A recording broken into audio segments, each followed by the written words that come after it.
If you want a couple of jarringly contrasting images of where the Saints were, where they are now, and where they might be heading, contrast these. In February, there was head coach Sean Payton dripping from a Gatorade bath in Miami after winning the Super Bowl. Yesterday, there was Browns defensive coordinator Rob Ryan dripping from a Gatorade bath of his own on the Superdome sideline, celebrating a win that made his team 2-5 on the season. And to me, that's the toughest thing about trying to repeat the hunger that a team like the Browns has to reach a Super Bowl for the first time in franchise history, as the Saints did, while fighting the satiation of having been there, done that, as the Saints are. As that master of fractured phraseology, Les Miles, might put it, how do you duplicate the want, having achieved what you wanted so badly? Pro Bowl selections aren't always indicative of a player's true ability and are often the reward for a team's success. But last season, the Saints set a franchise record 7 players to the Pro Bowl. Breeze, Evans, Sharper, Stinchcomb, Vilma, Goodwin, Harper. How many players do you think the Saints would send if the balloting were today? I'm guessing maybe punter Thomas Morstead. Yesterday, each team came into that game with 4 interceptions. Facing a rookie quarterback making only his second start and forced to throw just 16 times, the Saints left with 4. Facing the Super Bowl MVP quarterback who was forced to throw 56 times, just 4 fewer than he has ever thrown in a game for the Saints, the Browns left with 8. They got 4, as many in one game as they had in the 6 previous. Turnovers, they say, come in bunches, like bananas and relatives. Yesterday, that was Cousin Eddie, Catherine, Rocky, Ruby Sue, and Snots on the Saints' doorstep for the holidays, and it doesn't get much more depressing than that.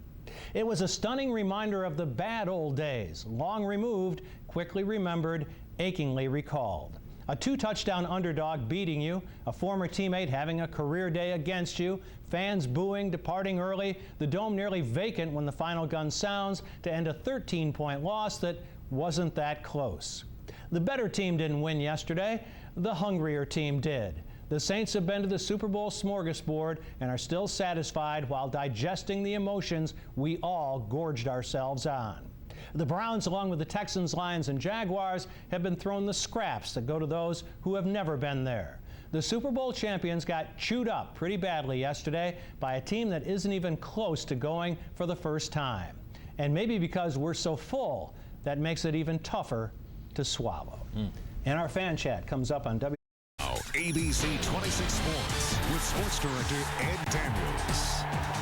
St. Courtney Roby said he visited a member of the Chang Gang, former East Jefferson football coach Al Nastase, after Sunday's loss to the Browns. Roby accidentally collided with Nastase as he was running out of bounds, covering a punt. It was good to kind of, see that he is alert, and, we talked for a while, not only about the incident, but, just about life in general, his family, my family. So, it was a good visit.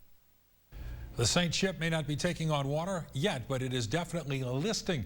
And if the Saints plan a turnaround, they will have to do so against the meat of their 2010 schedule. The 5-1 Steelers are up next, 7 days after the Saints lost to the 1-5 Cleveland Browns. Are the Saints suffering a post-Super Bowl hangover?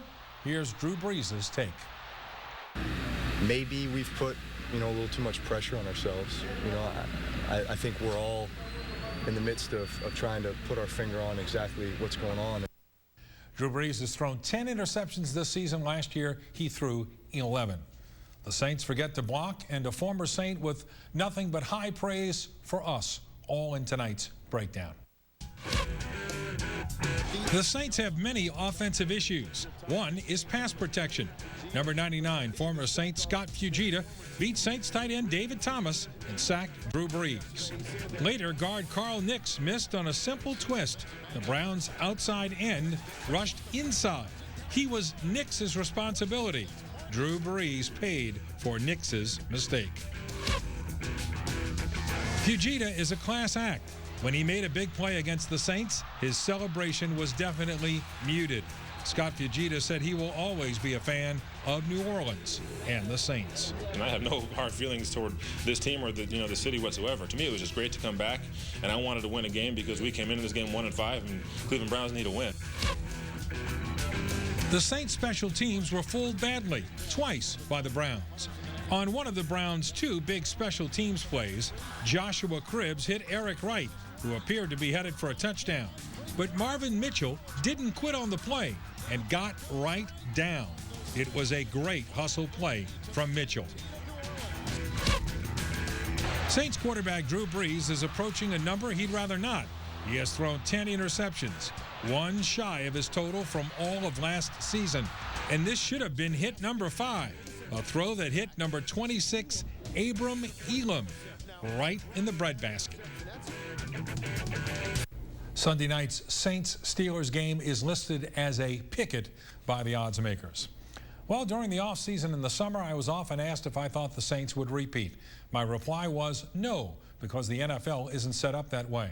The New Orleans Saints are the latest to understand the monumental task of repeating how truly tough it is. Injuries catch up with you. Sunday, the Saints played without 5 key players. Reggie Bush, Pierre Thomas, Jabari Greer, Tracy Porter, and Scott Shanley were all out. The bounces that all went the Saints' way last year start to even out. On the first interception returned by number 96, David Bowens, the ball hit him, hit Jari Evans, then Bowens then grabbed it just before it found the turf. Just pure luck. And then there's the level of intensity. In Canton in August, I remember what Hall of Fame wide receiver Jerry Rice said. The Saints better be ready to match the intensity of other teams. The Browns came up with a giant effort, which will happen every time the Saints hit the field. The Saints better start playing with real fire, or they'll be the next Super Bowl champion to have a fatal case of Super Bowl hangover. Ouch. And I just don't see it right now with this ball club. Drew Brees said they were pressing. Maybe so, but I think one of the things you need to do is understand what the Browns did yesterday. They pulled out all the stops. And the Steelers are going to do it. Even the Carolina Panthers in 2 weeks are a bad football team. They're going to be at home, and they're going to do everything they can to win that game. You got to be ready. All right. Thanks, Seth. More after this.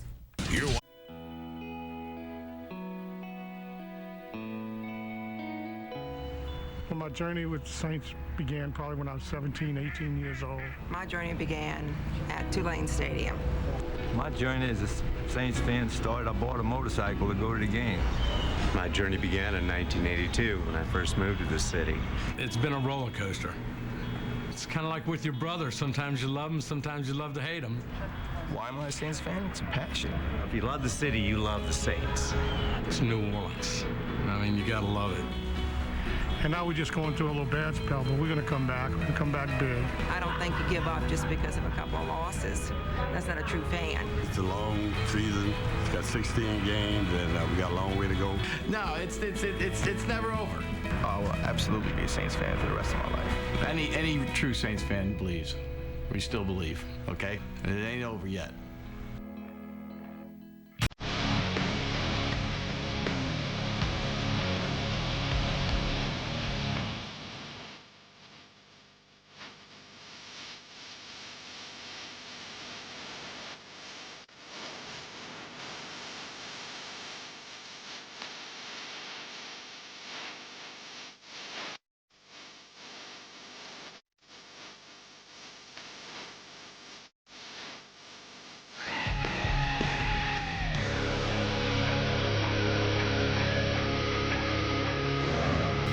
Welcome to the Sean Payton Show. I'm Angelina Swords. And I'm Sean Payton. Coach, the game against Cleveland was kind of a rough one, but there were definitely some positives to take out of that game. Well, it was a rough one, and the positives for us defensively, we played very well. We had to deal with some short field positions after a fake punt and also after a punt return, and when we were able to get on the field defensively, force them to a field goal, those were encouraging signs. But too many turnovers for us. The field position battle, we lost. Those are things that'll keep you from winning games, and we'll have a chance to see those highlights right now, I think. Right, let's take a look at that recap.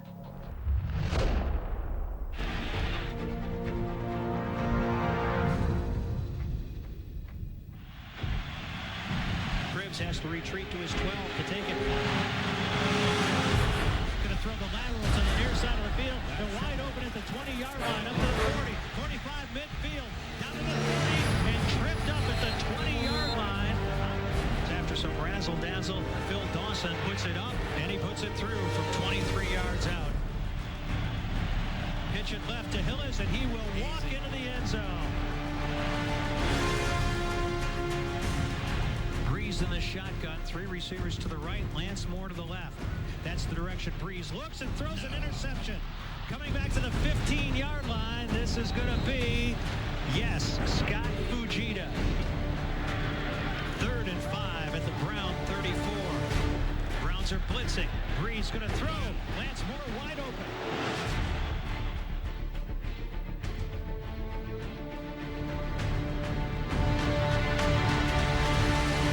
32-yard field goal attempt coming by Garrett Hartley, and this one he nails.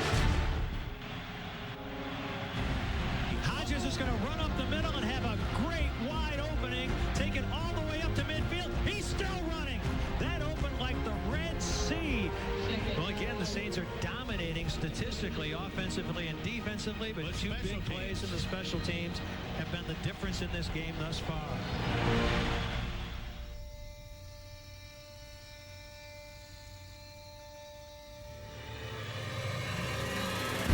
On first down, Breeze is in trouble, and he's going to throw the football, and it's going to be intercepted.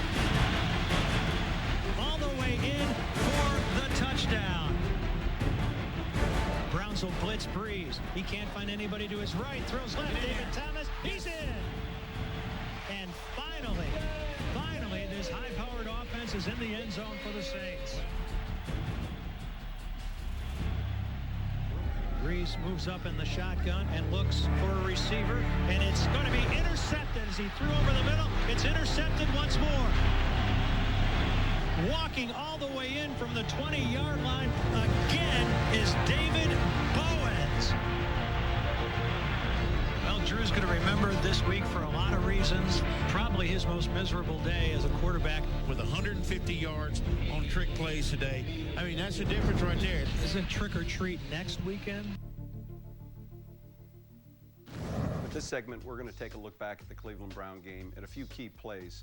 The first play we're going to show is a trick punt that we saw from Cleveland, backed up in their own red area.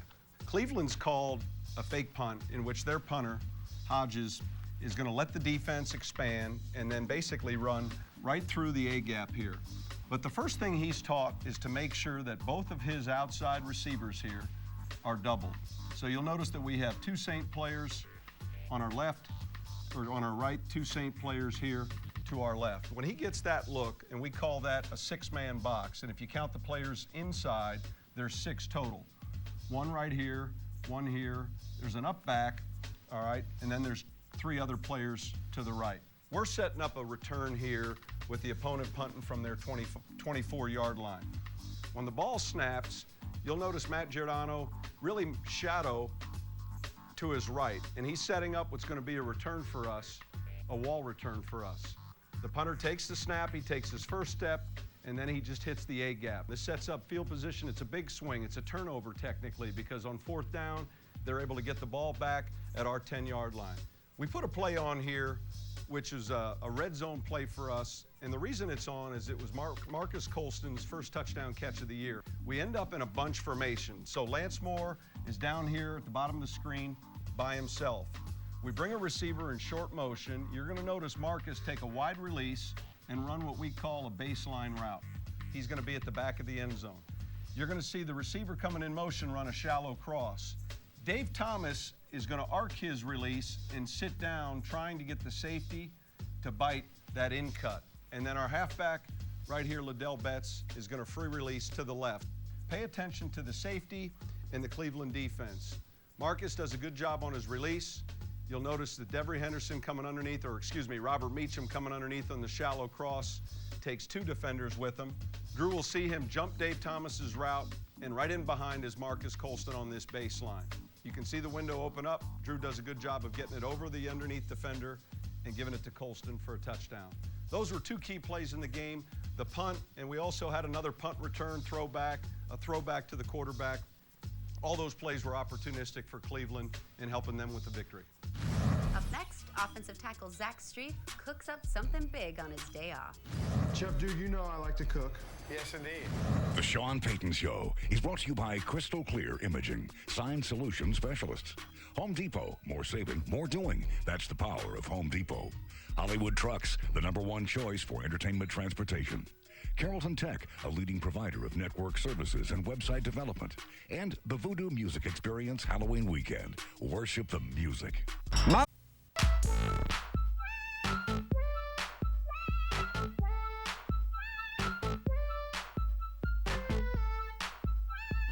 Coach, number 25, we all sure do miss him. And Reggie says he's feeling healthy enough to play, but will we be seeing him on Sunday night at the game? I don't think so, Angie. I think both in Reggie's case and in Pierre's case, they're going to need a little bit more time. They both have different injuries. Reggie coming off the broken leg and Pierre with his ankle. So the rehab, if you will, is a little different. But I think we're probably a week away with Reggie and maybe a little bit further away with Pierre Thomas. We're also very close with Tracy Porter, Jabari Greer, a couple of guys that we certainly miss playing in the base defense at corner. Those guys will be close for Sunday, if not next week. Now, offensive tackle Zach Strief is feeling pretty healthy now after having that nagging knee injury. He is, and he's playing a lot. Not only does Zach Strief play at right tackle and back up our tackle position, but you see him a lot in games coming in at the tight end position, and you know he's going in because he has to report as eligible. And so I think our players get kind of, they kind of laugh or make fun of him because every time we hear 64 reporting, he's coming in at tight end. We haven't thrown a pass to him yet, but he is a big blocking tight end for us. He's got good size that helps him in his position to tackle. It helps him at tight end, and certainly it's because he eats a lot. Well, cooking, a prerequisite for eating, is actually one of his favorite things to do, as we found out this week, when he met up with one of his favorite local chefs to whip up some Cajun cuisine. Hey guys, this is Zach Strief, offensive tackle. So I'm here at Chef Duke's Cafe Giovanni. Chef Duke, you know I like to cook. Yes, indeed. But like you said, I like to eat more. What are we doing? Well, we're doing a pasta jumbo lion. And you can see triple X, big There you X. go, So there you go. Everything big in Zach's world, right? So we're gonna get a hot pan on. And the first thing we're gonna do is we're gonna use a little canola oil. Get our pan nice and hot. We're gonna use some fresh garlic. The greatest smell in the history of kitchens is garlic. Cooking in oil, right? The Trinity, of course, the whole Onion, Trinity. celery, bell pepper. Yes, that's how we start everything here, isn't it? That's right. That's right. You gotta have a good foundation. You gotta have a good front line to make a touchdown. That's right. That's the foundation. That's what we're doing, just like football.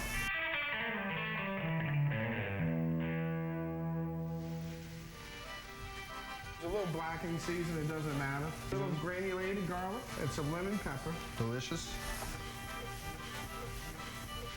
We got some andouille and some tasso. A little bit of brown sauce, a little bit of tomato product, a little bit of chicken stock. I'm gonna add a little bit of Lee and Perrin Worcestershire. All right. And just a touch of lemon juice. And you want to be able to taste everything. You don't want anything to be one powerful thing. We want a Mardi Gras in your mouth. No doubt. How about if I use the word the Super Bowl in your mouth? You do a lot for the community, and one of your big foundations is a Dream Big Foundation. And I was lucky to take part in that this year. Yes, and you had a big we were success lucky. for it. Well, Chef Duke, you know, we started it in 2006, the Zach Strief Dream Big Foundation. And the Big Night Out was the event that you were kind enough to take part in. And that is an event for Cafe Reconcile. And what they do is bring in kids from that neighborhood who are at risk, who are in a bad situation, and they help them get jobs in restaurants in New Orleans. And what better industry? Right, you know? Especially New Orleans. Now, because we call this jumbo Louisiana shrimp. Louisiana shrimp from the Gulf. What we have now is we have some pasta, and then all you're gonna do is you're just gonna add the pasta, some green onions, and also you eat with your eyes, because you're not gonna put anything in your mouth that don't look good. Right. And that's your pasta. Beautiful. Jumbo Jambalaya, number 64. How you like that? I love it. I think that's a song. But a jumbo entree size. Right, a jumbo bowl. Always is at Cafe Giovanni. You got it. Well, you know, I have a rough job because it's hard being a chef because I'm always working on everybody's holiday. But you have a great, hard job, too. It is. It's an amazing job. It's an amazing opportunity. It takes a lot of work to get to that point. Like you know, you don't open a restaurant overnight, and we're the same way. You know, it doesn't happen overnight. It's a long process to get to the point that we're at, but it's the most rewarding thing in the world. No other team has fans like we do, and they love you, and they love the Saints, and we love what you're doing, and congratulations on the Super Bowl, and, to that, baby. Thank you. We'll go back for sure. Thanks, Chef Duke. Thank you, guys. For every home game, I'm giving away 2 of my own tickets to our True Saint. This week's True Saint is Tricia Miller. Trisha's an attorney in New Orleans who does all her work not for profit. She volunteers as a child advocate lawyer, volunteers with Homeless Experience Legal Protection, as well as volunteering with the Junior League of New Orleans. Trisha gives of her time happily without question, and does so despite being disabled with cerebral palsy. Trisha, you deserve a day at the game for your generous, kind spirit. Hope you enjoy it. Coming up, Hollywood Horn is now Saints Hall of Famer Horn. I didn't write a speech. I just went off the head, went off the heart. The Lincoln MKC. I was on the original Saint team back in 1967. What I remember so much was just the enthusiasm, the excitement. I just can't tell you what it was like for me to be able to be a part of that excitement. This past weekend, Saints Hall of Famers, including Jake Cupp, who was on the original Saints squad in 1967, were in town for the Cleveland game to take part in the annual Hall of Fame festivities. And of course, to usher in a new member, Hollywood J.Horn.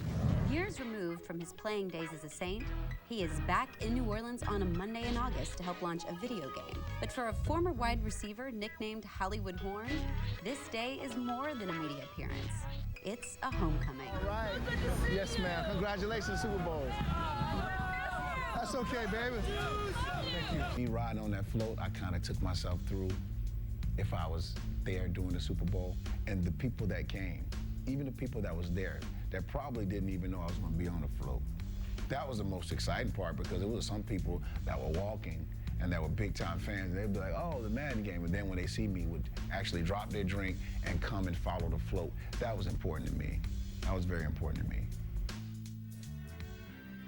Some players go to the college, D1 or college, and they get drafted, and that's the typical way that everybody's dream should follow out. But mine was different. I went the back route. I went junior college. I went to different classes, summer school classes. I worked out when other football teams were running. I was somewhere else in junior college in Mississippi, 120-degree weather, running, trying to get in shape with the dream that I would play NFL football. I knew it was my destiny. I knew it was in my plan and God's plans to make me go through the growing pains and what I went through to say, okay, now here it is. What are you going to do with it? I had opportunity to go to other teams. I had 6 touchdowns, 600 yards in Kansas City, and I was a 4th receiver. So coming to New Orleans and starting anew, Randy Mueller and Mike McCarthy and the staff took a chance on J.Horn out of Kansas City, and history was made then. To be somewhere playing a football game or getting prepared to play a season, and then you hear that it's a hurricane coming, and I can remember like it was yesterday. I wanted to come back. I didn't care about football. I wanted to hug the kids. I wanted to hug the families and let them know, yes, I'm a New Orleans Saint, but I love you. I have a heart, and football doesn't matter to me right now.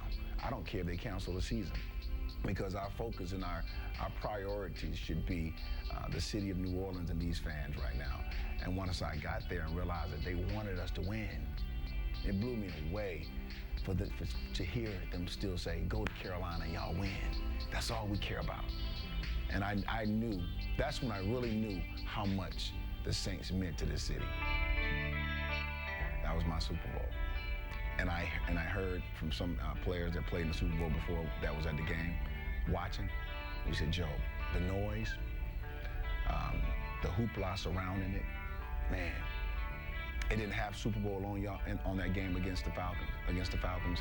But brother, trust me, that environment and that atmosphere was just like the Super Bowl.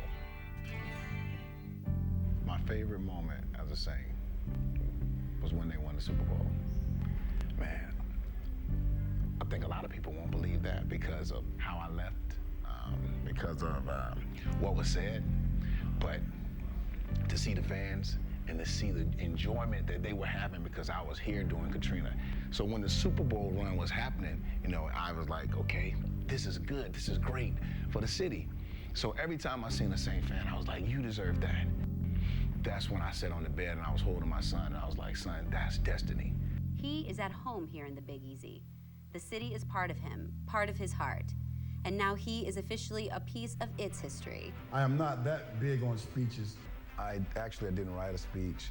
I just went off the head, went off the heart. jotted down a couple of topics I would discuss. And when I got to those topics, when I got to the people that I needed to talk to, I kind of addressed them instead of following a sheet. To my wife and my children, to my mother, Mr. Benson. It was important and it was exciting because of the people that did attend. The people of this city have always embraced J.Horn. He is one of them, an ordinary Joe, yet no ordinary Joe. Before the Cleveland game, had an opportunity at the Saints Hall of Fame Museum to meet some of the fans, sign some autographs, and it was very, very heartfelt for me because I got an opportunity to see the real fans that really cared about J.Horn, and I appreciate that. I was very humbled by that. I couldn't give everybody in the stands a part of me. I wanted to go to the top of the rafters and shake hands with everybody that was there. I wanted to have an opportunity to say thank you. Thank you for embracing me. Thank you for supporting me. And unfortunately, we didn't win a Super Bowl in my time, but I want to say I brought some swagger to New Orleans. On this day, a 38-year-old man from Fayetteville, North Carolina, who never played a down of Division I football, yet managed to be a 4-time Pro Bowler in the NFL, is overjoyed. Hollywood Horn is now Hall of Famer Horn. On November 12, 2006, Reggie Bush scored his first rushing touchdown in the NFL against the Pittsburgh Steelers. How long was the run? Was it 7, 10, 15, or 28 yards? We'll give you the answer coming up. So, Saints fans, the answer is C, 15 yards. Reggie Bush scored his first touchdown from scrimmage on a 15-yard rush off a double reverse, taking a pitch from wide receiver Marcus Colston and leaping over a defender into the end zone. Hi, I'm Taraji B. Henson, and I just want to ask Coach Payton what your plans are for the Steelers come Halloween game. Taraji, thanks for the question. This week's challenge with the Pittsburgh Steelers is a big one, and fortunately for us, we're playing it at home on Sunday Night Football.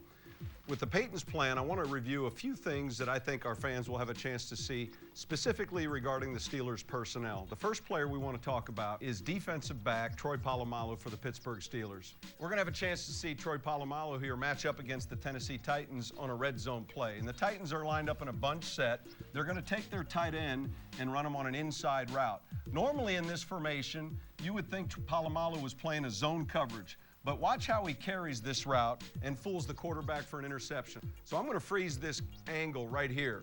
The outside receiver is working vertical, and the inside Y is working vertical. They're going to leave this chip back here to work out in the flat. The throw looks like it's going to the outside receiver. So the quarterback thinks Polamalu is taking the number 2 receiver here, but he falls back underneath. Now the routes are a little bit stacked, but this just gives you an idea of his awareness and coverage. We have to have an idea of where 43 is on the field the whole time we're playing offensively. Now we're going to shift over to the Steelers on offense. There's a couple local players that are going to be making an appearance for the Steelers in this game. One of them is Mike Wallace. He's got a ton of speed and has to be respected in regards to his vertical threat. The key to this play also is the protection and quarterback number 7, Ben Roethlisberger. He's going to take a deep drop. You'll see him off this action and let Mike Wallace go run and make a play. The rotation takes place. Ben Roethlisberger's a smart enough quarterback, and he sees that safety rotation to the middle third.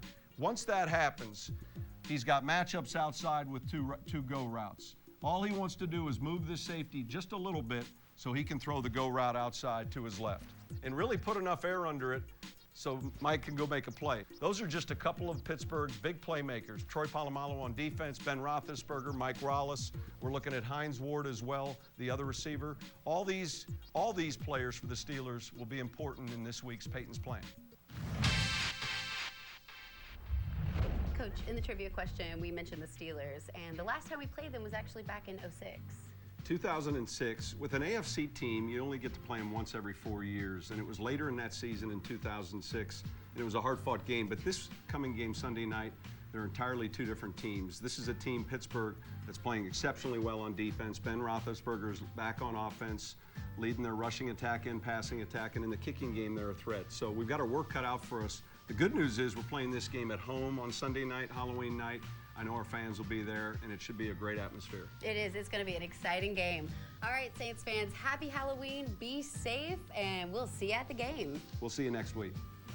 I called Michael Lewis, like, man, I told my kids I was gonna call him. I'm thinking about putting his cell phone in this goalpost. You gonna put it in there? Like, Joe, he was like, I'll do it. I didn't do that to try to make sure it was the best touchdown celebration. It just turned into that.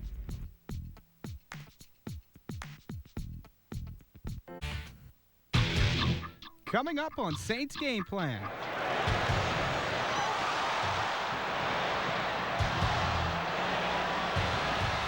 After getting beat bad by the Browns, the Saints look to bounce back against the Steelers in prime time. A matchup featuring the past two Super Bowl champions. I guess they don't get any bigger than this. A big game, nothing new for the 6-time Super Bowl champions. Our team gets excited about these kind of challenges. It's going to be an awesome atmosphere. Coming up, we'll set the stage for Halloween night at the Superdome. You're watching Saints Game Plan.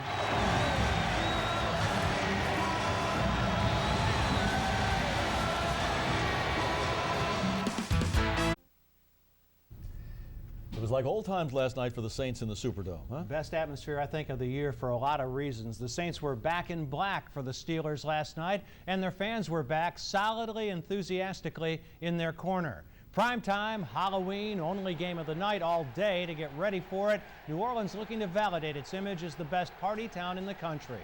It all made for an atmosphere in which the Saints and the crowd fed off one another. I do think that the crowd's mindful of a national TV game. I think that, I think they understand the importance of a game like Pittsburgh, and it's a team that travels well. You see a lot of Steeler fans in, but I thought that was significant last night, a big advantage for us. LSU's had. I happened to run into Saints defensive coordinator Greg Williams last night as we both waited for the traffic to clear in the Superdome parking lot. And while 49er coach Mike Singletary was criticized this week in London for quoting Winston Churchill, Williams could have been forgiven for doing the same. It would be hard to argue that last night's was not his defense's finest hour in holding Pittsburgh to 10 points, the Steelers' lowest output of the season. Williams was beaming with the pride of a first-time father as he noted the Saints did so without their top 3 cornerbacks and their 4th after losing Patrick Robinson on the second play of the night. That left the Saints with free agent Lee Torrance, who's been waived more times than the flag at a Tea Party rally, and 2 recent free safeties to man the position. The result was the 4th straight game that the Saints have yielded just a single touchdown. No defensive stat is nearly as meaningful as points allowed, but that's also a product of the Saints' defense yielding less than 300 yards in each of the last 5 consecutive games. While injuries are a part of the game and no one is exempt from them, I wonder how many teams could have beaten a team as powerful as Pittsburgh without their top 4 cornerbacks and top 2 running backs. The Saints' running back core consists of 3 free agents. And yet, because of that defense and Drew Brees, the Saints reached the halfway point of the season at 5-3 with victories over every quality opponent on the first half schedule except Atlanta, whom they should have beaten in overtime, and letdowns against a pair of lesser lights in the Cardinals and the Browns. Something Drew Brees said last week seems to encapsulate his outlook on life. Adversity equals opportunity. And just look how he's proven that. After his 2 worst games of the season against the Cardinals and the Browns, he's bounced back with his 2 best against the Bucs and the Steelers. That's what the great ones do. And now the challenge is this: to avoid the sort of letdowns that have provided the Saints with 2 of their 3 losses as they head to Carolina to face a 1-win Panther team that always seems to play the Saints tough no matter what the circumstances. Win the game, go into the bye week with the chance to get Porter, Greer, Robinson, Thomas, and Bush back for the final 7 games of the season, with the Falcons and Bucs still on the schedule, and anything's possible. After all, the Saints showed us all last year that nothing seemingly impossible truly is. We'll have our fan chat coming up at 6:30 on WWL-TV. You win, you can afford to giggle a little bit about a lost opportunity. Last night against the Steelers, Saints offensive tackle Zach Strief had his chance for a shining moment. In the 3rd quarter with the Saints on the Steeler 1, Zach Strief was eligible after lining up as a tight end. He missed on his chance for a first career touchdown reception. Street was held up at the line a little bit, but says he should have made the catch. Trust me, if you look at Drew Brees throwing a pass to an offensive lineman and there's an incomplete pass, it's probably the lineman's fault, and it was. And you know, he put the ball where it needed to be, and you know, I'll catch heat, I'm sure. Probably already has. Drew Brees threw 2 touchdown passes in the 4th quarter. The Saints defense played like an elite group against Pittsburgh. That in tonight's breakdown of a 20-10 Saints win over the Steelers. Don't think the NFL isn't a copycat league. Look at this defensive formation by the Pittsburgh Steelers. It was straight from the playbook of the Cleveland Browns. No defensive player had his hand on the ground. On the play, Drew Brees was pressured into throwing quickly and incomplete. The Saints blitz package caused confusion. Watch number 71, right tackle Flozell Adams. He blocks no one, and Ben Roethlisberger is sacked. Later, the Steelers have 7 to block 7, but the Saints overload the right side of Pittsburgh's formation. Jonathan Vilma has a free lane to the quarterback. In the 3rd quarter, the Saints had a chance to break the game wide open. Steelers kickoff return man Emmanuel Sanders fumbled on a hit by Anthony Hargrove. Number 50, Marvin Mitchell, tried to scoop up the ball instead of falling on it. Pittsburgh recovered at their own 40. The Saints play at Carolina Sunday. The bye week follows. LSU is no longer on this, the 44th anniversary of the birth of the New Orleans Saints. We can say this. Few times in the club's history has the defense been this good.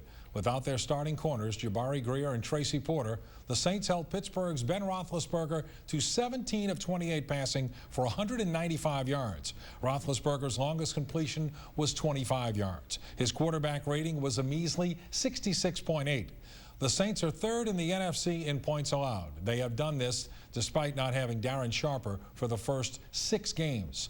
Last week against Cleveland, the Browns offense had 142 total yards. And the Saints play great defense despite an absence of stars. In the late 80s, early 90s, the Saints defense was led by an array of stars. Ricky Jackson is in the Pro Football Hall of Fame. Pat Swilling was the league's Defensive Player of the Year. Sam Mills was one of the best at middle linebacker at his position for years.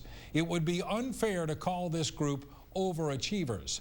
As a unit, they have achieved much. Sean Payton's 2 best acquisitions were Drew Brees and defensive coordinator Greg Williams. Williams is worth his weight in gold. The performance of his defense proves it.